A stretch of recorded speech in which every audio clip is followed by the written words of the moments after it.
Welcome back to my channel. আজকে আমি আচারের রেসিপি দেখাবো, যে আচারটা আমি তৈরি করি। তো এখানে আমার ভাই এনেছে, মানে মাসির ছেলে 5 কিলো আম।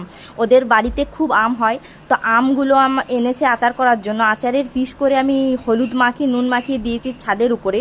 আর তার আগে বলছি, যদি আমার আচার রেসিপিটা আপনাদের ভালো লাগে, কি কোনো ভুল হয়েছে, তো আপনারা প্লিজ কমেন্টে জানাবেন। যেরকম আমি পারি সেরকম করি। সমস্ত মশলা, জিরে, ধনে, মেথি আর সব কিছু বেটে আমি এখানে দিয়েছি। আর ফার্স্টে আমি তেলটা গরম করব, কারণ তেল গরম দিলে আচারটা স্বাদটা খুব ভালো হয় আর খারাপ হয় না, আমি যেটা শুনেছি। তারপর পরে এখানে ভালো করে মশলাটা মিক্স করলাম। ভালো করে মিক্স করে এখানে দিলাম কালো জিরে আর একটু চিনি দিতে হয়, আমি দিয়েছি। আর তারপর এখানে আমি লঙ্কা গুঁড়ি দিয়েছি। তারপর যে তেলটা গরম করে রাখলাম সেটা দিলাম, ভালো করে মিক্স করে। তার আগে আরেকবার বলছি, যদি আমি আচারটা ভুল করছি তো প্লিজ কমেন্টে আপনারা জানাবেন। আর আমার ভিডিও যদি ভালো লেগে থাকে তো লাইক করবেন। তারপর আমি দিয়ে দিলাম